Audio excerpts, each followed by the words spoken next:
Perkenalkan, nama saya Lorenz Hendrik Fukalang, biasa dipanggil Lorenz, NIM 2007020004, Fakultas Kesehatan Masyarakat, Program Studi Psikologi, kelas B, Universitas Nusa Cendana. Di video kali ini akan saya jelaskan salah satu materi dari mata kuliah saya, yaitu Psikologi Pendidikan tentang proses kognitif kompleks. Proses kognitif kompleks dibagi menjadi 4 kelompok. Yang pertama tentang pemahaman konseptual, yang kedua berpikir, yang ketiga pemecahan masalah, dan yang keempat transfer. Pembahasan yang pertama tentang pemahaman konseptual. Kata dasar dari konseptual adalah kata konsep. Apa itu konsep? Konsep adalah elemen dari kognisi yang membantu menyederhanakan dan meringkas informasi. Bayangkan sebuah dunia di mana kita tak memiliki konsep. Apabila kita tidak memiliki konsep, kita akan kesulitan untuk merumuskan masalah yang sepele dan bahkan kita tidak bisa memecahkan masalah tersebut. Yang kedua, mempelajari ciri-ciri utama konsep. Aspek penting dari pembentukan atau formasi konsep adalah mempelajari ciri-ciri utamanya, atributnya, atau karakteristiknya. Ini adalah elemen pendefinisi suatu konsep, di mana dimensi yang membentuknya atau membuatnya berbeda dari konsep lain. Misalnya, dalam konsep buku, ciri utamanya adalah lembaran kertas, dijilid menjadi satu, dan berisi huruf cetak dan gambar dalam urutan yang mengandung arti, sehingga pembaca mudah mengerti dan memahami. Sedangkan karakteristik yang lain seperti warna, panjang, dan ukuran bukanlah ciri utama yang mendefinisikan konsep tersebut. Yang ketiga, mendefinisikan konsep dan memberikan contoh. Satu aspek terpenting dari pengajaran konsep adalah mendefinisikan secara jelas dan memberikan contoh yang cermat. Strategi contoh aturan adalah salah satu cara yang paling efektif. Strategi ini terdiri dari 4 langkah. Yang pertama, mendefinisikan konsep. Sebagai bagian besar dari pendefinisian konsep, hubungkan konsep dengan konsep superordinat dan sebutkan ciri utamanya. Konsep superordinat adalah kelompok yang lebih besar di mana konsep tersebut bisa masuk ke dalamnya. Misalnya dinosaurus. Kita dapat mengelompokkannya ke dalam kelompok reptil. Yang kedua, jelaskan istilah dalam definisi konsep. Pastikan bahwa ciri utamanya bisa dipahami dengan baik. Seperti dinosaurus, penting bagi kita untuk mengetahui apa itu reptil.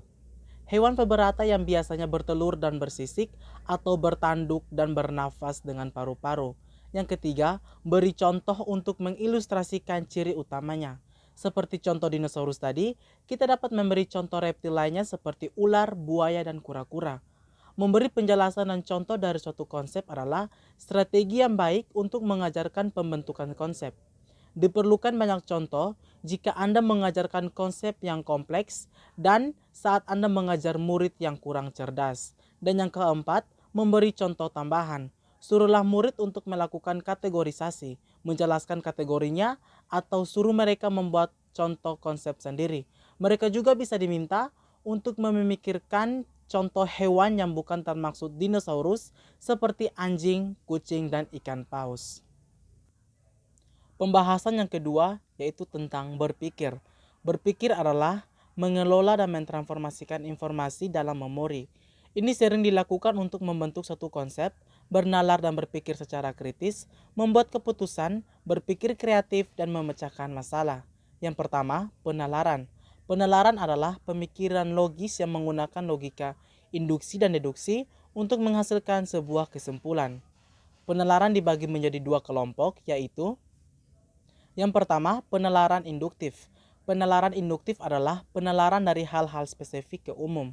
Misalnya, saat murid di kelas sastra hanya membaca beberapa puisi, dan mereka diminta untuk menarik kesimpulan tentang sifat umum dari puisinya, maka dia diminta menggunakan penalaran induktif. Dan yang kedua, penalaran deduktif. Penalaran deduktif adalah penalaran dari umum ke spesifik. Misalnya, saat para psikolog menggunakan teori dan intuisi untuk membuat prediksi, kemudian mengevaluasi prediksi ini dengan menggunakan observasi lanjutan, maka mereka sedang menggunakan penalaran deduktif. Yang kedua, pemikiran kritis. Pemikiran kritis adalah pemikiran reflektif dan produktif dan melibatkan evaluasi bukti. Ada beberapa yang dapat digunakan seorang guru untuk memasukkan pemikiran kritis dalam pengajaran mereka. Yang pertama, jangan hanya tanyakan tentang apa yang terjadi, tetapi tanyakan juga bagaimana dan mengapa. Yang kedua, kaji dugaan fakta untuk mengetahui apa ada bukti yang lebih mendukungnya. Yang ketiga, berdebatlah secara rasional dan bukan secara emosional. Yang keempat, akuilah bahwa terkadang ada lebih dari satu jawaban yang penjelasannya lebih baik. Dan yang kelima, bandingkan berbagai jawaban untuk satu pertanyaan dan nilailah mana yang benar-benar jawaban terbaik. Dan yang keenam, mengevaluasi. Dan kalau mungkin tanyakan apa yang dikatakan orang lain, bukan sekedar menerima begitu saja sebagai jawaban yang benar. Dan yang ketujuh, ajukan pertanyaan dan pikirkan di luar apa yang sudah kita tahu untuk menciptakan ide baru dan informasi baru. Daniel Perkins dan Sarah Tisman bekerja sama dengan para guru untuk memasukkan pelajaran pemikiran kritis di kelas. Berikut ini beberapa keterampilan perkembangan murid. Yang pertama, berpikiran terbuka. Murid diajak untuk menghindari pemikiran sempit dan mendorong mereka untuk mengeksplorasi opsi-opsi. Yang kedua, rasa tahu intelektual. Murid didorong untuk bertanya, merenungkan, menyelidiki, dan meneliti. Dan yang ketiga, perencanaan strategi. Bekerjasamalah dengan murid dalam menyusun rencana, menentukan tujuan, mencari arah, serta menciptakan hasil. Dan yang keempat, kehati-hatian. Murid didorong untuk mengecek ketidakakuratan dan kesalahan, bersikap cermat dan teratur. Yang ketiga, pembuatan keputusan. Pembuatan keputusan adalah pemikiran di mana individu mengevaluasi berbagai pilihan dan memutuskan pilihan dari sekian banyak pilihan tersebut. Dalam sebuah riset pembuatan keputusan, investigator mempelajari cara orang mempertimbangkan biaya dan manfaat dari berbagai hasil keputusan. Mereka menemukan bahwa orang lebih memilih hasil dengan nilai yang diharapkan tertinggi. Dalam banyak kasus, strategi pembuatan keputusan diadaptasikan agar sesuai dengan beragam masalah. Akan tetapi, kita cenderung membuat sejumlah kesalahan dalam pemikiran kita.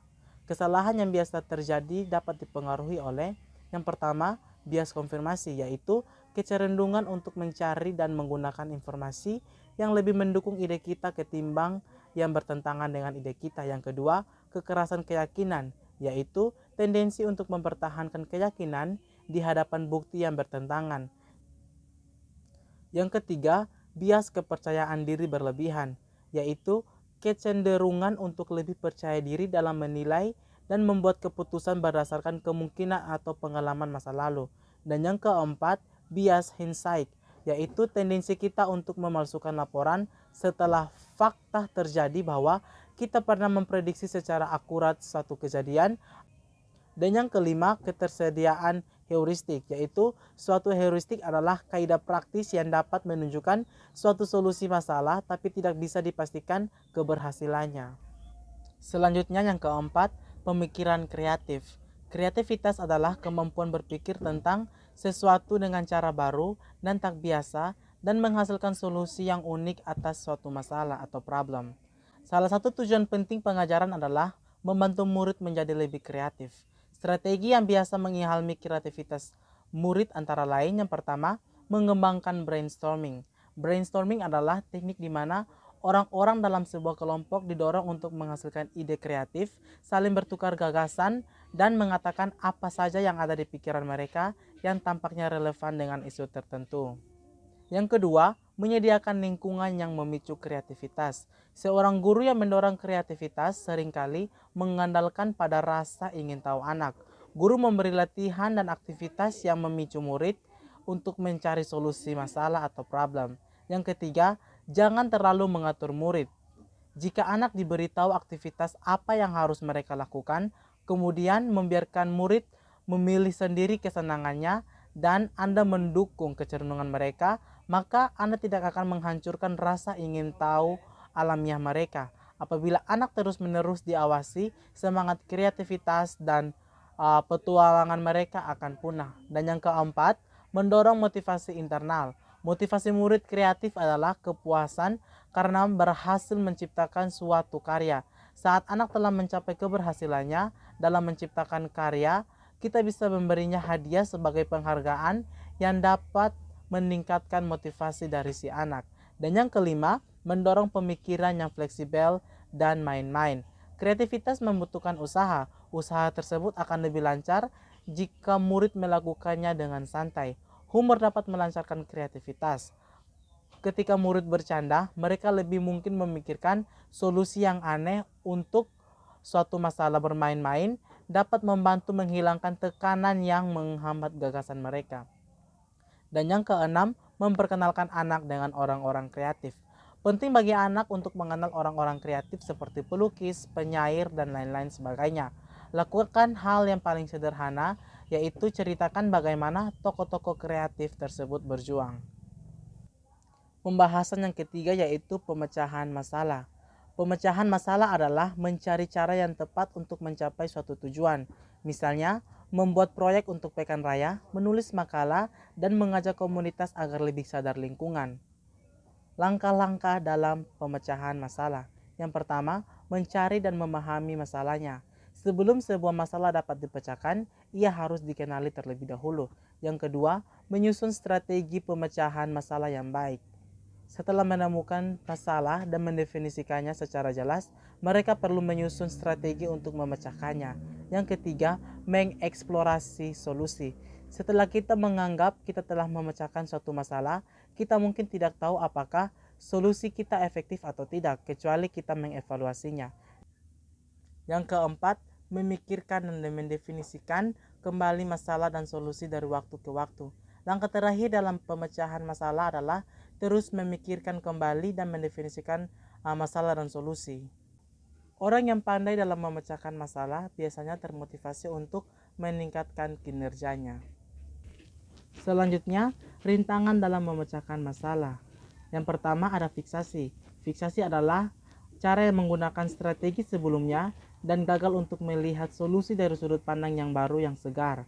Yang kedua, kekurangan motivasi dan persistensi. Jika seseorang yang sudah sangat terampil dalam memecahkan masalah, orang tersebut akan sulit melakukannya jika tidak punya motivasi untuk menggunakan kemampuannya itu. Dan yang ketiga, kontrol emosi yang tidak memadai. Pada saat orang sangat termotivasi, pemecah masalah yang baik dapat mengontrol emosinya dan berkonsentrasi pada solusi problem atau masalah. Selanjutnya pembahasan yang keempat yaitu transfer. Transfer terjadi ketika seseorang mengaplikasikan pengalaman dan pengetahuan yang dimilikinya untuk mempelajari atau memecahkan problem dalam situasi baru. Misalnya, seorang murid belajar konsep matematika dan kemudian menggunakan konsep ini dalam memecahkan soal sains, maka dia telah melakukan transfer. Tipe-tipe transfer, yang pertama ada transfer dekat, itu terjadi ketika keadaan sama. Contohnya, ketika seorang belajar mengetik di mesin ketik, kemudian menggunakan kemampuannya untuk mengetik keyboard di komputer. Contoh lain seperti belajar sepeda dan motor. Yang kedua, transfer jauh. Transfer jauh pembelajaran ke situasi yang sangat berbeda dari situasi pembelajaran sebelumnya.